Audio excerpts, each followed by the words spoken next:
Welcome to the South Florida Saltwater Fishing Report. I'm Heath, and it's time to get into the bite. All right, folks, welcome to the show. This is the place, South Florida's ultimate resource for everything local fishing. We're going to go over what's biting, who's catching it, where it's being caught. We're also going to cover your future marine forecasts, moon phase, and tide charts. Everything you need to know to keep you in the bite. Before we get into this, though, if you want to learn more about fishing, grow as an angler, just see some great and exciting offshore fishing adventures, you can start by hitting the subscribe button and joining the South Florida Saltwater Fishing family. All right, folks, let's get right into it. The news of the week is actually the heat going on. The heat is not going away anytime soon, and come towards the end of the week, we're going to have some rain. Apparently, there is a tropical wave approaching, but who knows what it will be. So let's get right into the fishing catches. Very good. We're going to start with our inshore stuff, and we got a picture from Pedro and Anna. He went up to where did he go here? He says this is Martin County, 4-hour trip from about 6:30 to 10:30, surf fishing on sand fleas. So let's see what we got here. We got a couple of nice pompano. That is a whiting, I believe, and a Spanish mackerel. I made a joke that he caught the Spaniard, and he said, yeah, it messed up his whole entire rig. So, still nice little, buffet of fish going on there for Pedro. Very nice catch. All right, let's keep on looking at our inshore stuff. This is Jamie Lynn. She caught a schoolmaster under Blue Herring Bridge. That's up in Riviera Beach. Nice catch on some squid. Very good. Jamie Lynn has a YouTube channel. I believe it's called Jamie Lynn Floridian. Check it out. All sorts of interesting stuff. Keep on keeping on, folks. We got Captain Alex from Marathon, still up in Alaska, getting in on the salmon bite. Very good. Nice stuff. He's eventually going to come back down, and that will be his stuff that he does in doing his captain thing. And if you need, once he does get back down here, if you need some captain down in the Marathon area, contact me. All right, here we go. Gene Stein getting in on the lobster season. Very good. Nice bucket full of them. Some delicious eats right there. Very good. So, the lobster around, obviously. So right now what we're seeing, is I saw another person I call a schoolmaster. Oh, here we go. We'll get to it. Here's Billy Bob right here. So the schoolmasters are swimming around. Schoolmasters are, they're great snappers to eat. They're just, similar in flavor to mangrove snappers. So this is an inshore catch. Great stuff. What else do we got for our inshore? We are looking at, here we go. This is Inshore Dave. Obviously, we're doing inshore stuff right now. This is nice. This is a little baby, cute little Goliath grouper. Look at that thing. That's a solid catch. I mean, so if you hook into those things on light tackle, that's fun. That's good stuff. All right. Keep on with our inshore. More lobster. Billy Bob. He got the schoolmaster and he found the lobsters. Perfect. Good eats. Always, man. I personally prefer, Caribbean spiny lobster over Maine lobster. Here we go. Gregory Cooner. This is going to either be up north or our west coast. Nice redfish right here. They call that Poisson Rouge up in Louisiana. If you speak French, that is redfish. Okay. Keep on going on. Gregory actually sent a couple of pictures in. Here he is with another. That's probably the sun right there. Another redfish. So redfish are slot fish, right? And there's a limit of them, what you can keep. I'm not sure if they're keeping them or not, but and they got the dot here on the tail. This dot is like a fingerprint. No two are alike. So, keep that in mind. It's a little cool trivia about redfish. All right. Keep on keeping on. And here we go. More from Gregory Cooner. They found the sea trout Nice. Let's see if we can zoom in. Perfect. So he got a little bit of mixture of everything. You know, he's getting that inshore, you know, the inshore slam almost. Very nice catches for him. All right. Let's see what else we got on the inshore. I mean, this is very interesting inshore report we got going on. Lots of stuff, right? So we got the lobster, which is, you know, it's lobster season. We've got snappers by Bridges and in shallow. We've got surfing, if you can find them, you know, the pompano are there. This is up north, obviously a little bit up north, not too far. It's Martin County. The pompano, whiting, and the Spanish mackerel. I don't know what he was doing there, but hey, they're always swimming around. It's just certain times of years they're more thick than not. All right, so let's talk about our reef, right? Let's look at our reef. Here we've got Pedro, another outing. Pedro went out, and this is a bunch of mutton snappers, a couple of yellowtail. It looks like a porgy, between 90 and 150 feet. West Palm Beach frozen sardines and a long leader. So, you know, 30 feet plus for your leader. And they ended up with 4 mutton snappers. Very nice. And yes, that is a porgy there. So, hey, Pedro's been lacing into the fish lately. He's had some good runs. I'm going to show you another one here that he caught. I know he got, there it is right there. Nice. Another, you know, he's on the mutton snappers. And Pedro says, I'll be there tomorrow again. We'll keep you posted. Thank you, Pedro. Man, you're putting on a clinic when it comes to the mutton snapper lately. All right. So back to our Monday post. We're talking reef fish, right? So the snappers are in close. They're out over the reef. You know, and the deeper, I tend to find the bigger, better mutton snappers out deeper. Some people, like Pedro said, he caught them 90 to 150. You know, sometimes you drift and you get them over the bigger, the deeper structures, right? All right, let's see if we got any other reef stuff going on. We got, it's going to be more offshore goodies. So yeah, right. Here we go. Here's the reef right here. This is Yasmini Perez. Said he went out with his pops, got a pair of kings off West Palm Beach. That's great that he was able to sift through the bonita and actually find some. Yeah, yes. Dave Paul says Pedro is killing it. Yes, sir, he is. He was able to sift through the false albacore and get a couple of kings on board. That's great. Great catch for him, man. I love kingfish, so you're never going to hear a complaint from me. All right, more deep reef stuff. This is from David. Bonita and barracuda are plentiful. No wahoo for him. So they went out on the weekend. They went looking for the wahoo because of the moon. Very nice false albacore right here.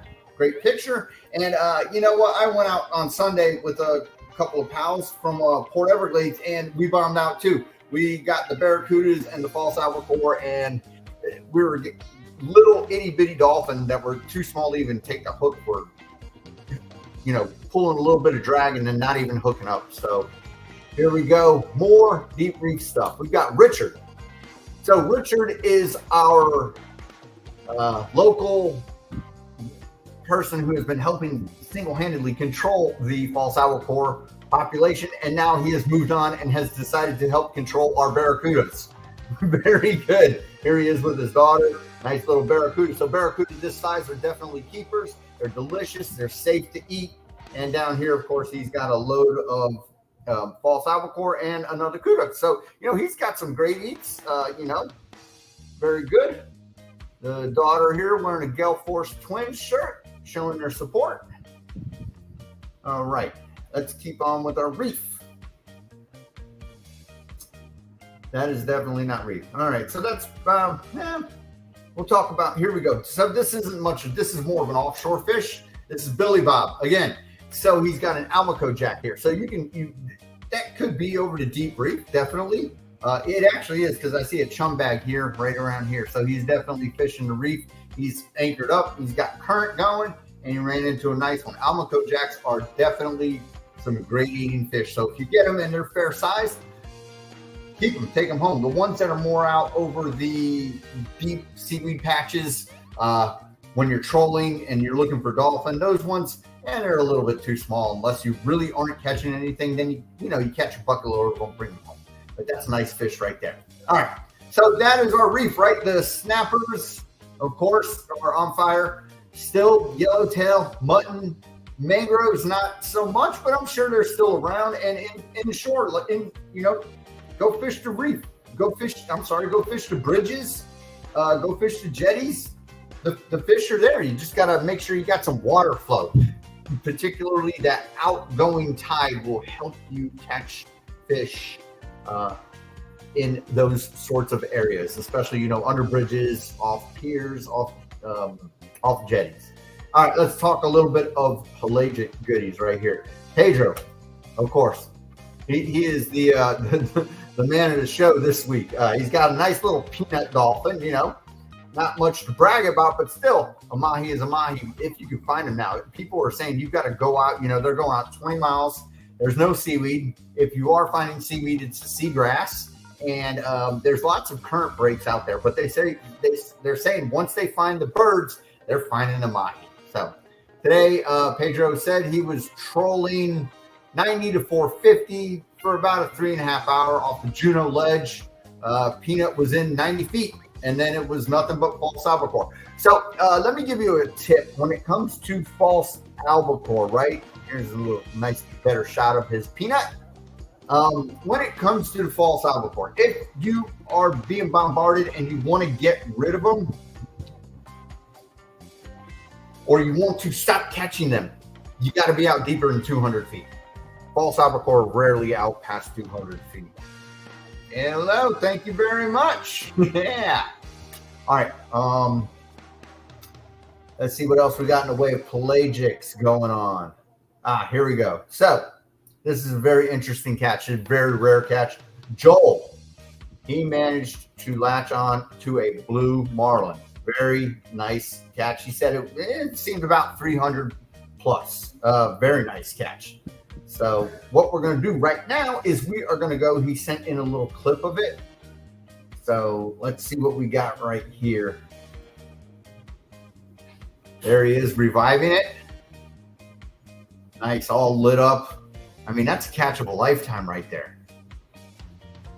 And get that fish, if you're reviving it, you actually get to feel like the raw power of how you see actually how big those things are. That's not a little pup blue marlin. That's definitely, a young adult that has lived a good life and has got, at that point, they've probably got a lot longer to go. As long as, when you hook them, you do what he's doing and you revive them, and hopefully, they swim away healthy and the sharks don't get them. That's a crazy video, though. So, perfect. Look at that, man. Man, that's a beast of a fish. Like I said, the fish of a lifetime. All righty. Great job right there, Joel, on the blue marlin. All right. So, offshore, right? The dolphin are really scarce. You got to go and find them. They're feeding off the birds. The blackfin, the little football-sized blackfin, they're out there. You just got to hunt them down. 200 to 300, maybe out a little deeper. Wahoo. Some people hit it this weekend with the up-and-coming full moon. Other people struck out. It is what it is. But they're out there. They're not. I didn't see any giants, but I saw some 30s and some 20s. Saw a couple little ones caught. But some people that caught them, they got multiples on the boat. So perfect. All right. So that's our pelagic stories. Same usual suspects, right? We got the kingfish over the deep reefs showing up. Yeah, you're going to have to sift through all the false albacore, of course, and the barracudas. Out a little deeper, the blackfin tuna, the little footballs. Way the heck offshore, you've got the mahi-mahi. You got to find the birds. Okay. And, of course, if you're ultra lucky and you happen to run into a blue marlin. Anyway, all right, so let's talk a little bit about the deep water. We got Captain Ryan Palmer sent this in. So this is crazy. Look at this. he's got an insane catch here. Not only did he go inshore, and so he's a captain, right? Whomever these customers are is going home with one heck of a meal. They got yellow eye snapper right here down at the bottom. Then in the middle, he went and he caught them some vermilion snapper, the beeliners.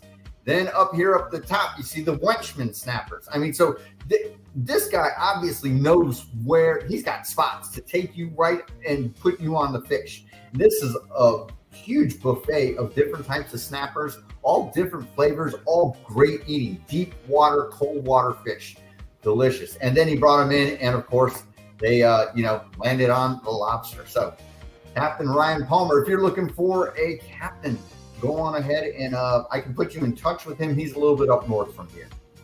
All right, good job, Captain.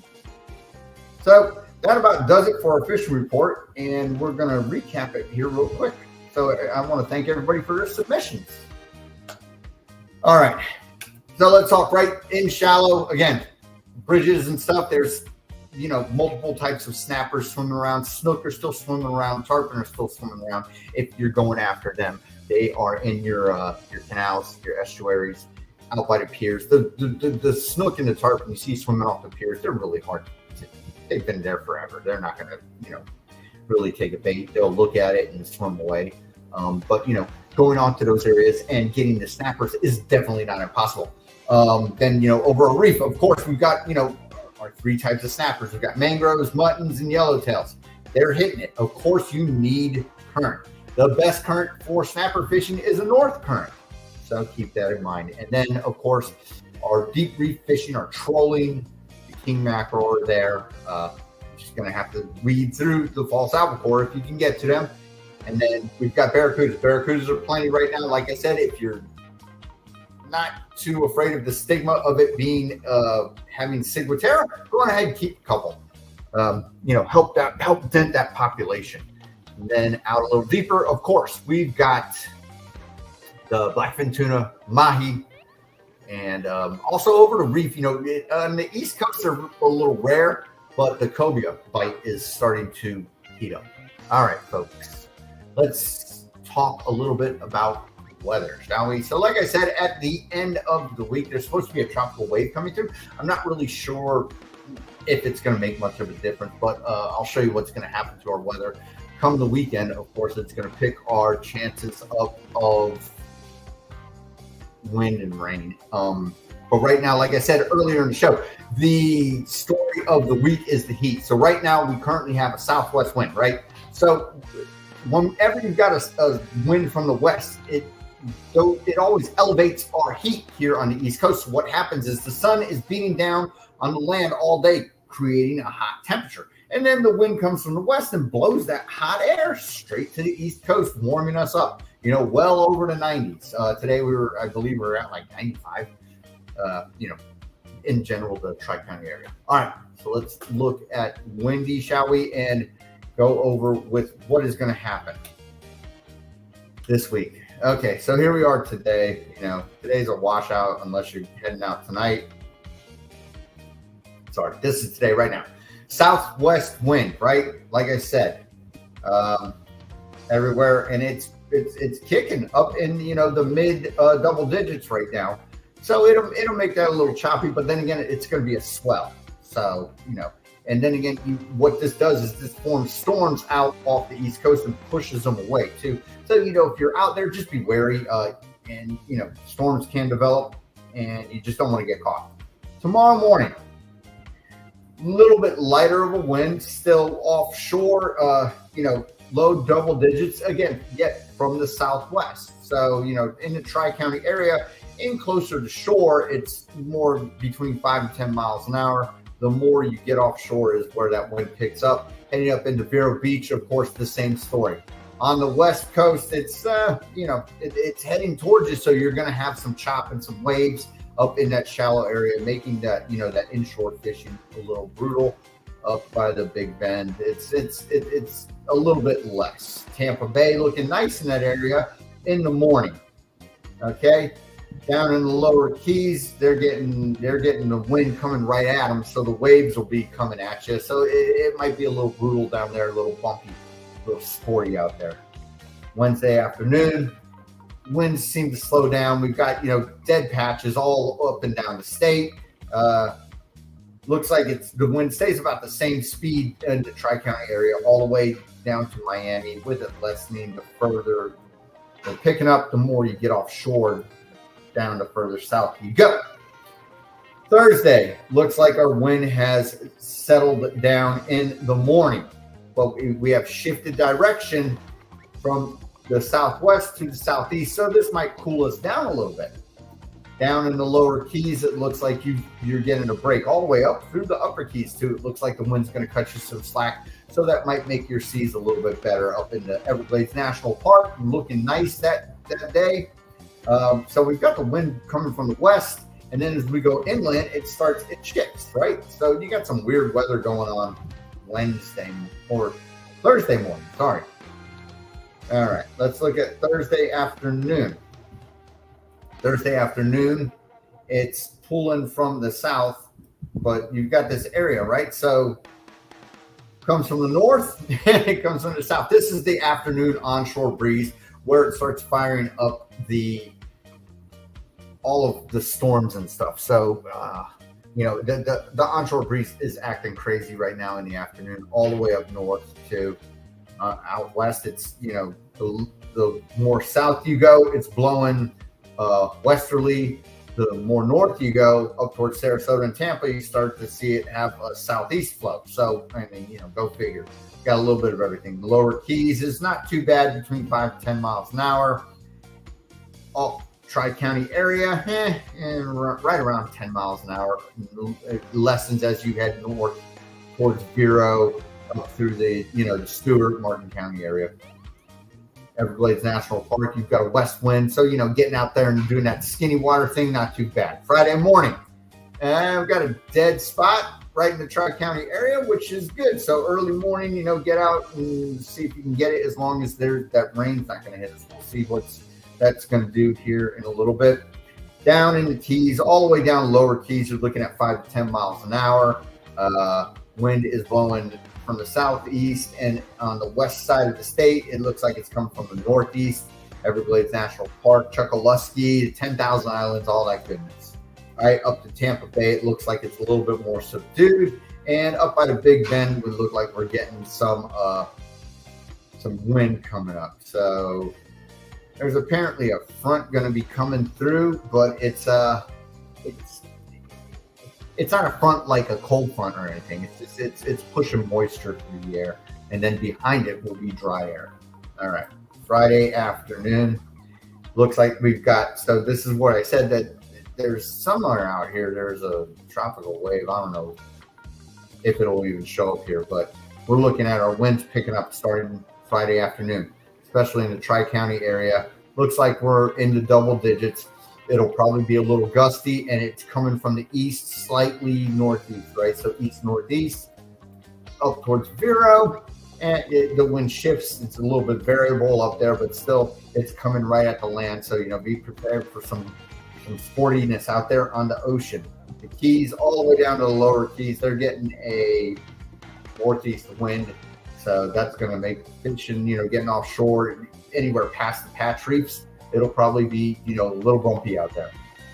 Everglades National Park, you're protected by the land, so they've got some good fishing and, some nice seas going on all the way up Sarasota. Tampa, you got some wind going on. I don't know what in the world's going on there, but the West Coast looks a little subdued for Friday morning, or I'm sorry, that's Friday afternoon. Let's head into Saturday. Saturday morning. So we're looking fairly light Saturday morning throughout the Tri-County area, all the way up to Vero. Very good. And down in the Keys, you got this wind kind of circulating around, 5 to 10 miles an hour, a little gusty in places. West Coast, you've got our wind is southeasterly, and the more north you go, it tends to turn and come from the northeast. So it's kind of doing that. On the West Coast, the wind looks like it's coming from the northeast, so traveling over land. So, of course, they're going to have a swell. Not much to that out there. Big Bend, you got some wind going on up there. Very windy. All right. Saturday afternoon. Wind doesn't pick up too bad. Tri-County area, looks like we're still staying 5 to 10 miles an hour. Up north, it looks like it's low double digits, all the way up to Vero, Stewart, Martin County, all that goodness.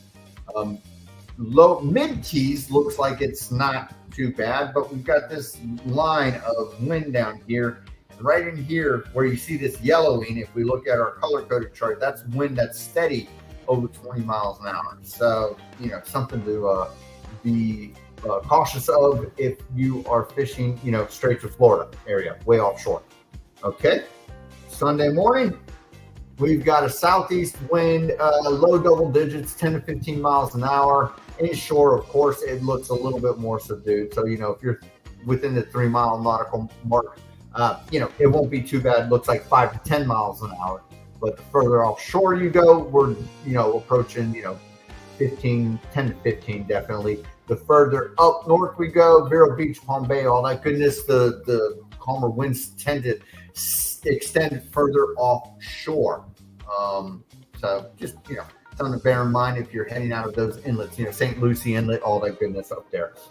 West Coast, we've got a west wind. So on the East Coast, you see it's pulling from the southeast, and then again, it's swooping over. West Coast, it looks like it's coming pretty much from the west, no matter where you are.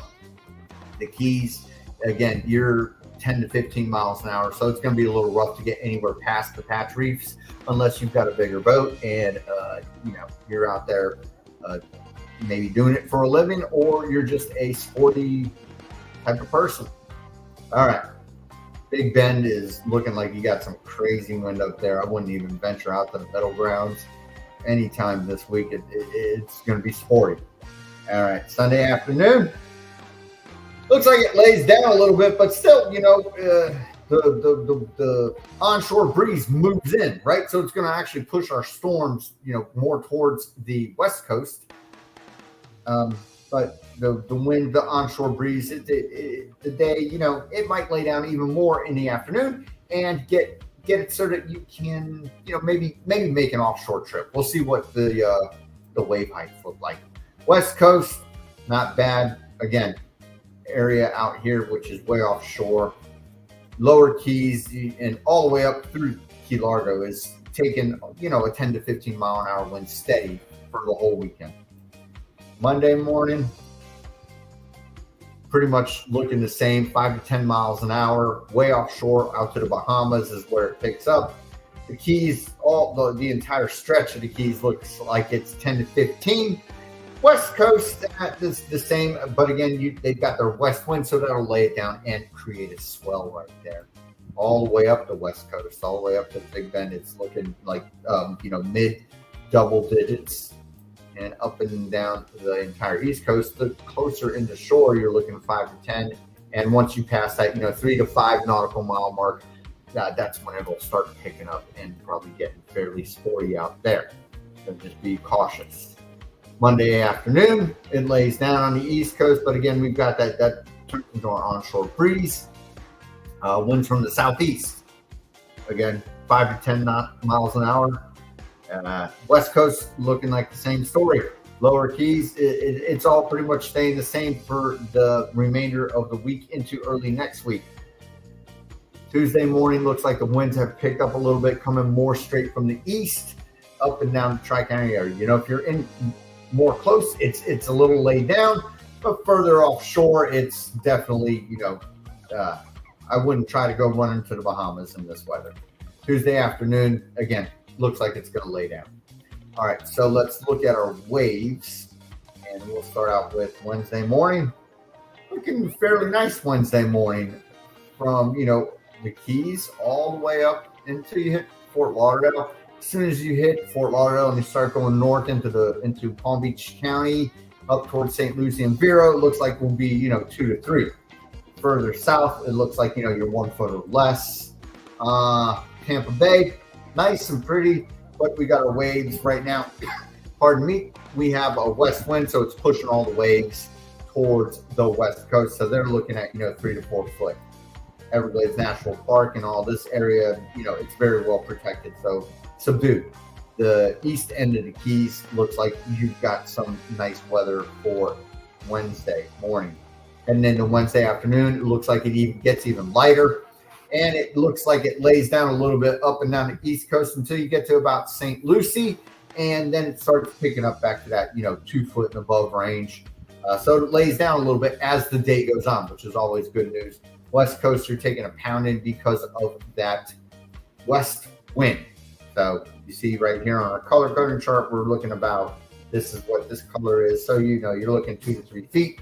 Out here on the East Coast, we're looking at a swell, possibly west waves too. So very good. Thursday morning, nice, 1 foot or less all the way up through the Tri-County area. As you head more north towards Vero, Palm Bay, starts to pick up a little bit around 2 feet or so. Again, the Keys closer inshore, a little bit, 1 foot or less, but as you head offshore out past the reef line, looks like you'll be heading into 1 to 2 foot seas. All the way up the West Coast. Wrong zone. Middle grounds doesn't look too bad. Tampa Bay, it's not too bad. Not too bad. 1 to 2 foot.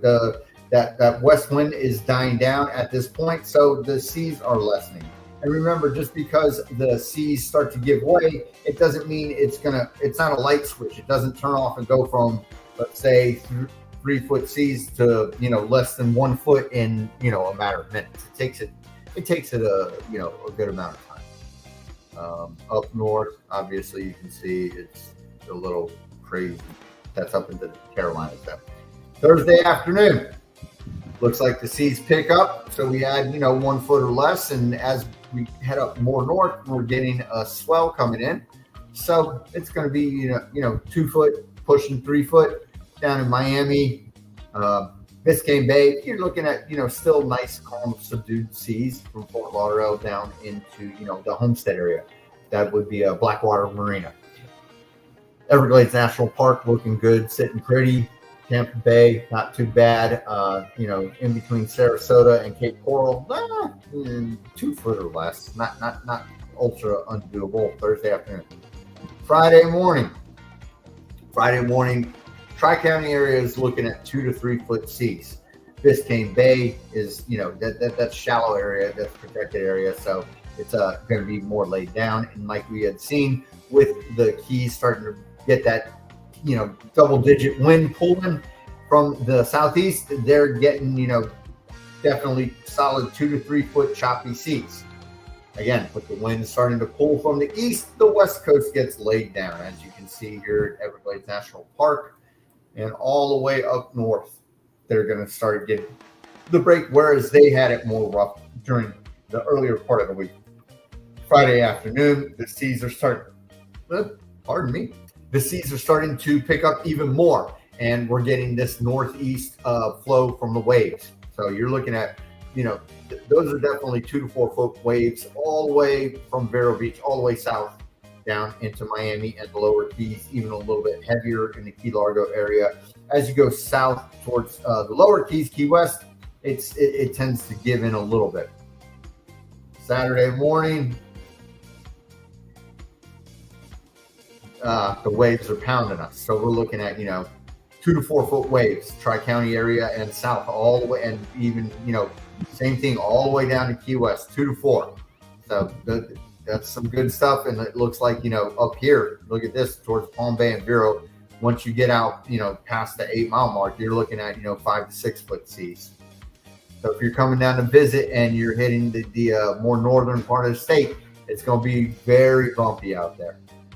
West Coast from Tampa all the way down. Inshore is not too bad. As you get out past state waters, you're looking at, probably around 2 foot seas.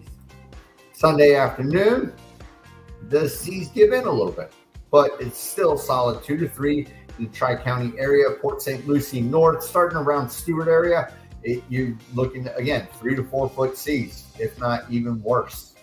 Down into the Keys, again, the Patch Reef area in shallow, 2 foot. So it's choppy. And then as you get past the reef line, you're looking at solid 2 to 4. Everglades National Park, obviously, they're getting cut a break, which is a difference as to what they had seen earlier in the week. Sunday morning, The seas return for the Tri-County area. Up north, again, they got, 3 to 5. Tri-County area, and south you're looking at 2 to 4, if not a solid choppy 2 to 3, probably that all the way down into the Keys. So if you got a little boat, you just have to be very careful heading out of the inlets. And if you're in the Keys, hey, it's like I said, once you get out past that the reef line, it's going to become very very sporty out there. Same thing with the whole West Coast. If you're inshore, in shallow, it's 1 foot or less. But as you head off past state waters, getting out there and going for grouper or whatnot, cobia, it's turning into 2 to 3. Sunday afternoon, swells coming. Looks like the seas are starting to head more easterly and not cutting us any slack. It's looking like 2 to 3, 2 to 4, all the way down Tri-County area. Again, Port St. Lucie North, they're looking at, close to 5 foot seas. Going to be brutal. And again, same story on the West Coast, lay down inshore. Monday morning. Still more the same. Looking at solid 2 to 3. And as you go further down the state into the islands, the Keys, it's looking at like 2 to 4. So, it's not looking friendly from starting from Saturday into early next week, folks. Monday afternoon, it looks like it lays down a little bit. Here we're looking at, 2 foot or less. So, if you're looking at doing a Monday afternoon trip, that's probably your best bet if you've got Monday in plan. Tuesday morning, it looks like it'll pick back up a little bit. Let's look a little earlier. Yeah. Tuesday morning, it picks back up to about 2 to 3 Tri-County area. Up north, Port St. Lucie and north, you're still taking a beating. The Keys are still, very questionable once you head off past that reef line again. Tuesday afternoon, again, it follows suit with what happened Monday. It'll lay down a little bit. So maybe an afternoon trip might be in the books for you. But again, there's going to be waves out there. So, if you get seasick, take your Dramamine. If you don't like it being bumpy, don't go out. Try to find sometime this week, and we'll see what happens further next week in next week's report. Okay, so now let's move on to our rain and wind. See what's going to happen Wednesday. Wednesday morning. So like I said, we've got a front that's pulling through. So it's going to push some moisture in, obviously, right? And again, we've got this west wind, which will change once this front goes through. But it's going to push some moisture through. And then Wednesday afternoon, still looks like it's hovering. So it might stall out somewhere due to different things happening in the atmosphere. So if you've got high pressure here and low pressure here, when they collide, it could stall a front over you. Anyway, offshore storms tomorrow, way offshore. Here's Freeport, right? Bahamas. But again, this is the afternoon. We've always got our onshore activity of rain showers in the afternoon. Thursday morning, offshore storms happening. A lot of it. A lot of activity out, north of the Bahamas. So, if you're heading out Thursday, you've got some light seas going on, but again, some of the wet stuff. So bring your rain gear. Prepare to get wet Thursday afternoon. Some good activity. Fort Lauderdale, BOCA area. So we're looking at, getting wet. Maybe might see a flood advisory if it dumps a lot of water on us those days. Friday morning, again, more offshore storms in the morning. That's moisture in the air. So, just be careful. It doesn't look too bad in this area. This is way north. This is, 50 miles offshore. Okay. Friday afternoon, looks like Palm Bay, Orlando area, St. Cloud. You're going to have some good storm activity come Friday afternoon. And like I said, there's a tropical wave. I'm not really sure what it's going to do. This could be part of it heading towards us, right? So Saturday morning, a little bit drier conditions, especially in the Tri-County area, which is good. Saturday afternoon, again, a buildup of storms because of the the warm atmosphere. They're starting to say what we're having is an Atlantic Nina, not necessarily a La Nina. So we'll see what's going to happen with that.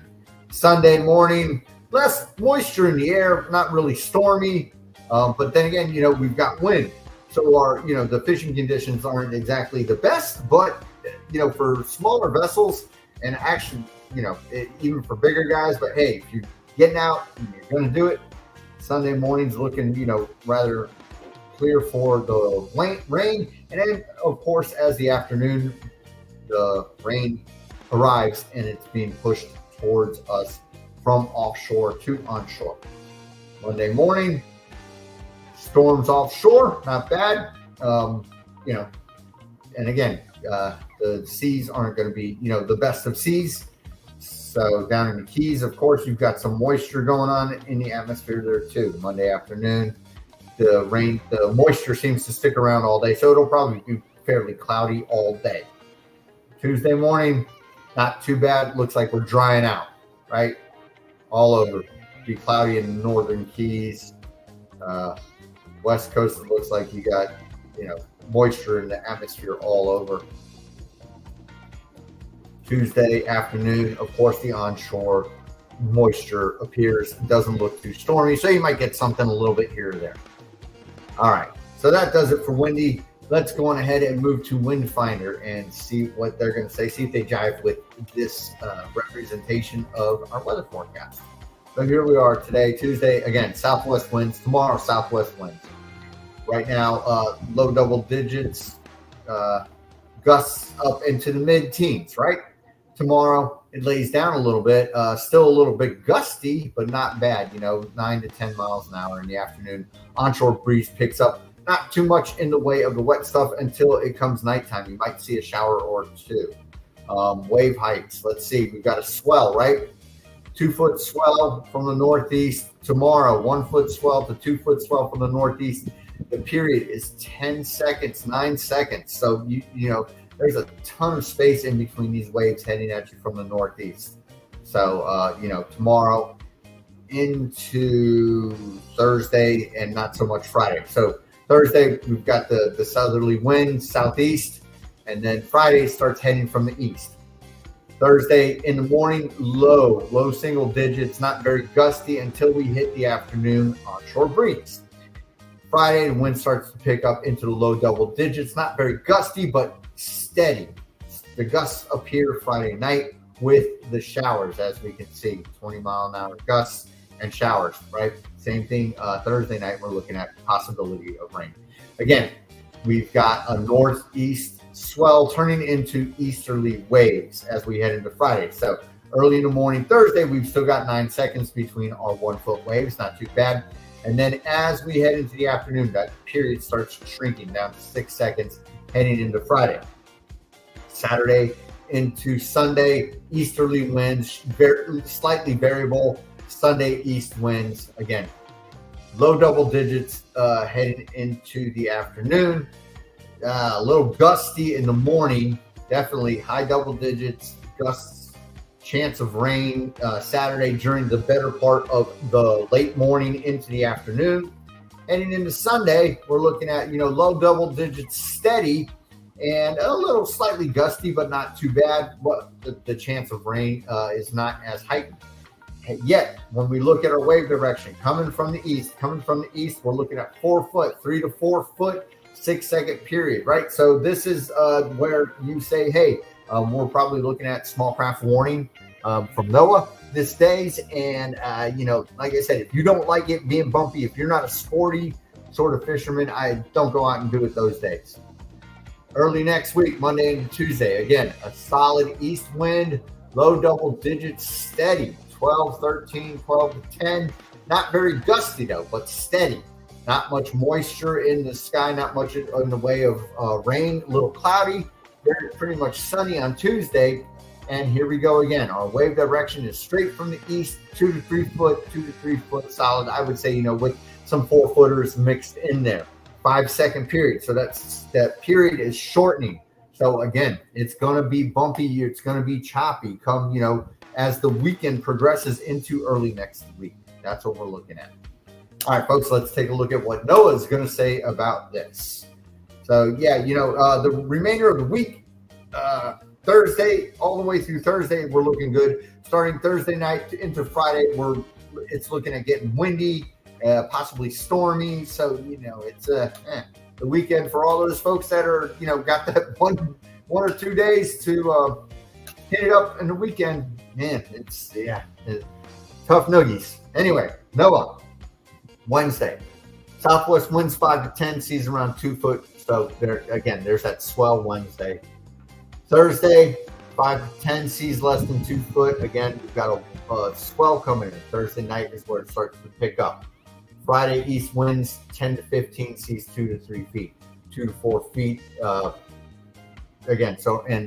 Come Friday, our period is going to start shortening. And that is Friday through Saturday night. They're saying, 2 to 3 with some 4-footers in there. Chance of showers and thunderstorms in the morning likely. So bear that in mind. We're going to see some wet weather. Sunday, east wind steady 10 knots, seas 2 to 3 foot. Showers likely with the chance of thunderstorms. They're kind of falling in line with what everybody else is saying. So, the weekend is not looking too favorable early into next week, but the remainder of this week through Thursday night is looking good. All right, let's talk about our moon phase, folks. No moon. It is full tonight, right? So we were talking wahoo fishing. So if you can get out over these next couple of days, try and pick off those wahoo. Like I said, I saw quite a few posts of people that doubled up, had triple hits, whether or not they got them, and then other people that completely bombed out on it, like myself and my buddies. But hey, it happens. Wahoo hunting is a lot like if you are a hunter going out for that 12-point buck. You're going to go home disappointed a lot, especially if you are specifically targeting wahoo. So bear that in mind.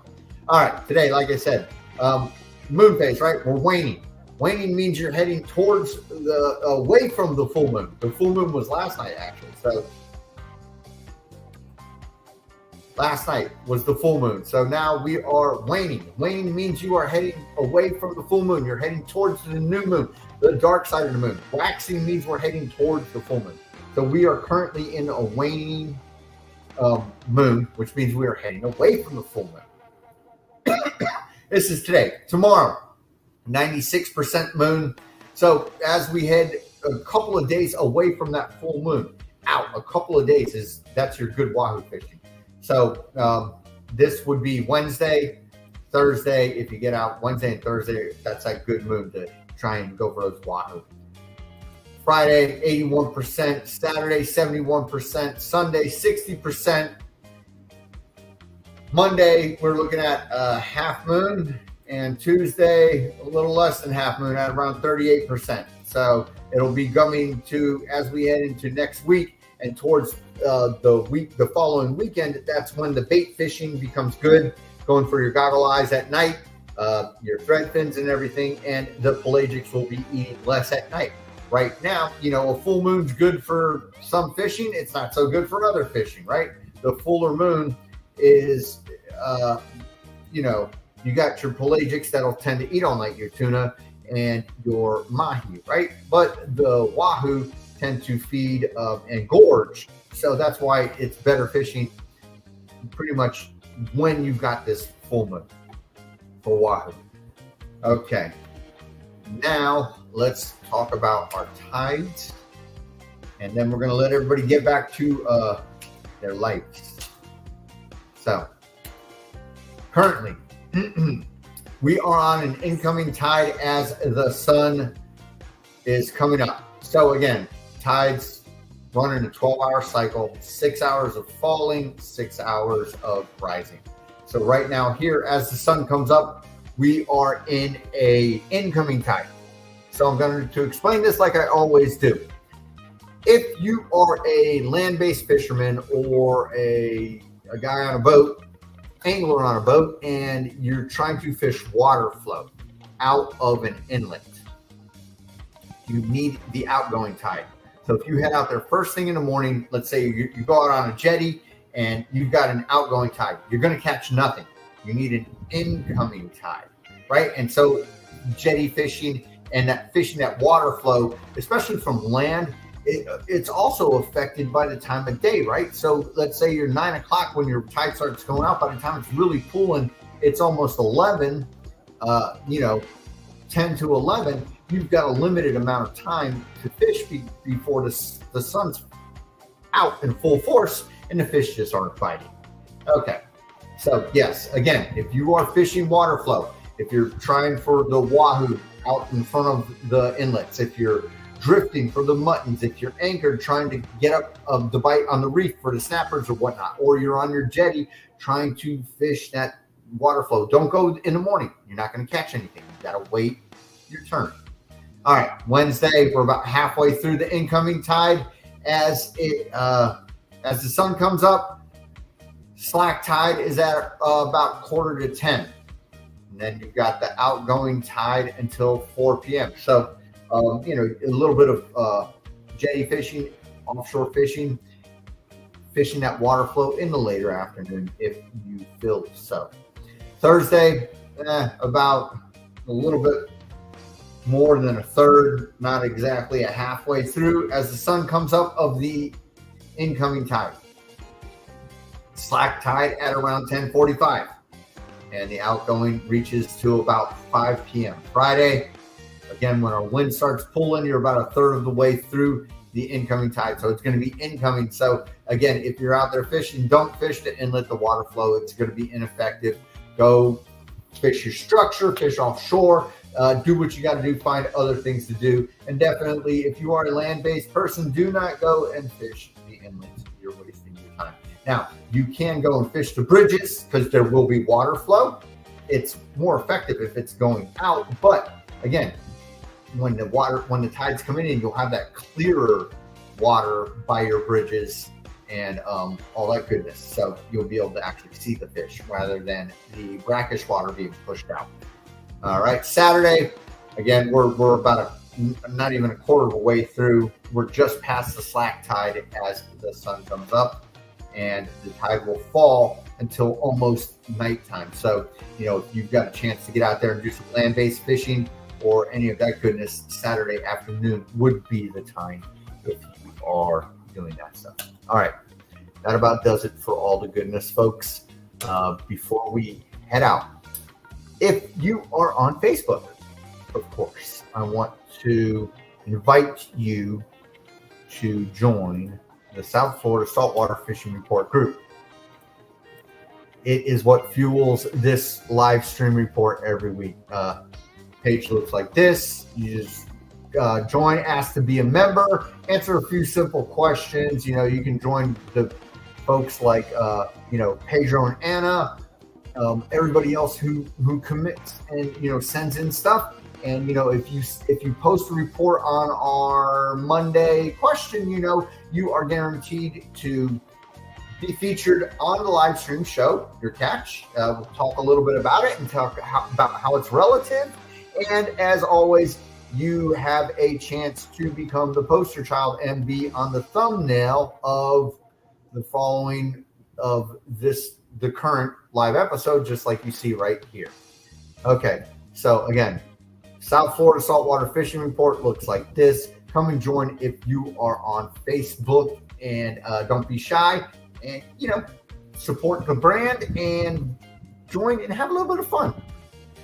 That's about it for this week, folks. One more thing before we go. Let me see if I can pull it up real quick right here. Okay. Let me go. I just want to talk a little bit about the merchandise that we've got. I got to pull it up real quick and show you the website, because we've got South Florida Saltwater Fishing t-shirts going on. There are fishing shirts. They are UPF 50 fishing shirts provided by our sponsor, WindRider. Bear with me as I open up here we go. All right, let me show you real quick. Little shameless self-promotion going on here, right? All right, so South Florida Saltwater Fishing shirts. They've got hoodies with built-in gaiters, Got the South Florida Saltwater Fishing logo. You can get it on the front. You can get it on the back. You can get shirts that are non-hooded. You can get the Helios brand. You can get the all sorts of them. This is shirt without a hood and a built-in gator. Again, like I said, logo on the front, logo on the back, purely customizable. So that's what we're looking at. So if you're into it, support the brand, folks. Thank you, Pedro, for showing up as always. Like I said, you made this you made this show happen. I really appreciate all your efforts into supporting the channel and sticking with us for a long time now. All right, everybody, that about does it for this episode. Hope to see you next Tuesday, and it's going to be a rough one this weekend, folks. I'm very sorry about that, but hey, it is what it is, right? We can control some things, but we cannot control the weather or whether the fish are going to bite. All right, that about does it for this episode. South Florida saltwater fishing, going wherever the cool wind takes us.